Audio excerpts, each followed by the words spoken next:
খ খ খ ছাত্রলীগ, যুবলীগ, ছাত্রদল, জামাত, শিবির। সবচেয়ে উত্তম ইবাদত হচ্ছে কোরআন তেলাওয়াত। প্রথমে যে হাদিসটা বললাম আমি, তলাবুল ইলমি ফরিদাতুন আলা কুল্লি মুসলিম। এখন আপনারা যদি চান, আপনারাও এখানে ফ্রি কোর্স, এখানে কোনো টাকা পয়সা লাগবে না, সবার জন্য মুক্ত, একদম ফ্রিতে কোরআন শিক্ষা করতে পারবেন। আমার বন্ধু কাউসার, এই যে মামুন। আলিফ আলিফ আলিফ আলিফ, বা বা বা বা বা, তা তা তা তা, সা সা সা, জিম জিম জিম জিম জিম জিম, হা হা হা হা হা, হার উচ্চারণ গলার মাঝখান থেকে, হা হা হা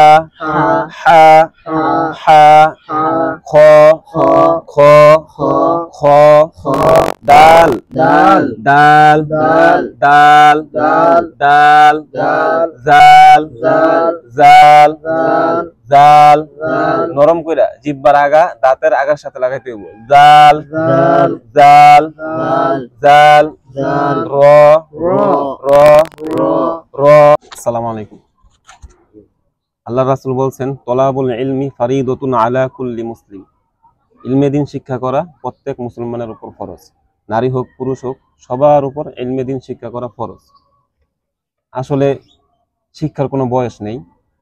আপনি ছোটবেলায় শিক্ষা করতে পারেন নাই, সেটা ইচ্ছাকৃত হোক, শয়তানের ধোঁকায় পড়ে হোক, অথবা ফ্যামিলি কোনো সমস্যার কারণে হোক, শিক্ষা করতে পারেন নাই। কিন্তু আপনি বড় হওয়ার পর আপনার শিক্ষা অর্জন করার ইচ্ছা জাগছে আপনার মনের ভিতরে, আপনি চাইলে তখনই শিক্ষা গ্রহণ করতে পারেন। ওই জন্য সবাই বলে, বড় বড় মনীষীরা বলে যে শিক্ষার কোনো বয়স নেই। আর যদি হয় সেটা কোরআন শিক্ষা, তাহলে কোনো কথাই নেই। কোরআন শিক্ষা মানুষ মৃত্যুর আগ পর্যন্ত কোরআন শিক্ষা করতে পারবে, সব শিক্ষাই করতে পারবে, কিন্তু কোরআন শিক্ষার সাথে কোনো শিক্ষার তুলনা নেই। অতএব কোরআন শিক্ষার কোনো বিকল্প নেই। আমরা সবসময় কোরআন শিক্ষার চেষ্টা করব। এবং প্রথমে যে হাদিসটা বললাম আমি, তলাবুল ইলমি ফরিদাতুন আলা কুল্লি মুসলিম। ইলমে দ্বীন শিক্ষা করতে হবে। ইলমে দ্বীন শিক্ষা করা সবার উপর ফরজ। একটা মানুষের দুনিয়াতে চলতে হইলে, মৃত্যুর আগ পর্যন্ত দ্বীনের পথে চলতে হইলে যা যা শিক্ষা গ্রহণ করা প্রয়োজন, ওই সমস্ত শিক্ষা করা ফরজ।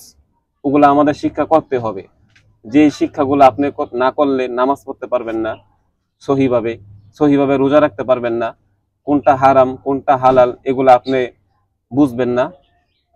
এই যে শিক্ষাগুলো আছে, ভালো লাইনের উপরে চলার জন্য, দ্বীনের পথে চলার জন্য, সমস্ত শিক্ষা করা তলাবুল ইলমি ফরিদাতুন আলা কুল্লি মুসলিম, যে এই সমস্ত শিক্ষাগুলা প্রত্যেক নরনারীর উপর ফরজ। আরেক হাদিসে আছে, আফদলুল ইবাদাতি তিলাওয়াতুল কুরআন, যে কোরআন মাজিদ তিলাওয়াত সর্বোত্তম ইবাদত। আমরা যত ইবাদত করি না কেন, যত ইবাদত করি, মানে নফল যত ইবাদত আছে, নামাজ রোজা এগুলার বাহিরে যত ইবাদত আছে, সবচেয়ে উত্তম ইবাদত হচ্ছে কোরআন তেলাওয়াত। আপনারা যখনই সুযোগ পাবেন, আমরা যখনই সুযোগ পাবো, কোরআন তেলাওয়াত করতে হবে আমাদের। কোরআন তেলাওয়াত করলে আমাদের দিল নরম হয়, এবং কোরআন তেলাওয়াতের মাধ্যমে মানুষ গুনার কাছ থেকে দূরে থাকে, এবং মানুষ ভালো লাইনে চলার উদ্বুদ্ধ হয়। যেহেতু এখানে এই যে আমার বন্ধু কাউসার, এই যে মামুন, ফাহিম, শান্ত, ওরা সবাই মিলে দেখেন কি সুন্দর একটা পরিবেশ, ন্যাচারাল পরিবেশ। এই খোলা ছাদের ভিতরে এরকম সুন্দর একটা আয়োজন করছে আরবি শিক্ষার জন্য। আপনারা চাইলে, আপনারাও যদি সময় থাকে, এই দুপুরের পর, এই সময় মোটামুটি সবাই ফ্রি থাকে, যারা কিনা চাকরি না করে, এরকম মানুষ মোটামুটি সবাই ফ্রি থাকে। করতে হবে, আমরা নামাজের ভিতরে যে সূরাগুলো তেলাওয়াত করি, ওই সূরাগুলো যদি আমাদের সহি না হয়, তাহলে কিন্তু আমাদের নামাজটা অশুদ্ধ হবে। ঠিক, আমাদের কোরআন সহিভাবে তেলাওয়াত করার, নামাজে সূরাগুলো সহিভাবে তেলাওয়াত করার চেষ্টা করতে হবে। বাকিটা আল্লাহ তাআলা কবুল করবেন। আল্লাহ তাআলা মানুষের চেষ্টাগুলোকে কবুল করে। এখন আপনারা যদি চান, আপনারাও এখানে ফ্রি কোর্স, এখানে কোনো টাকা পয়সা লাগবে না, সবার জন্য মুক্ত, একদম ফ্রিতে কোরআন শিক্ষা করতে পারবেন।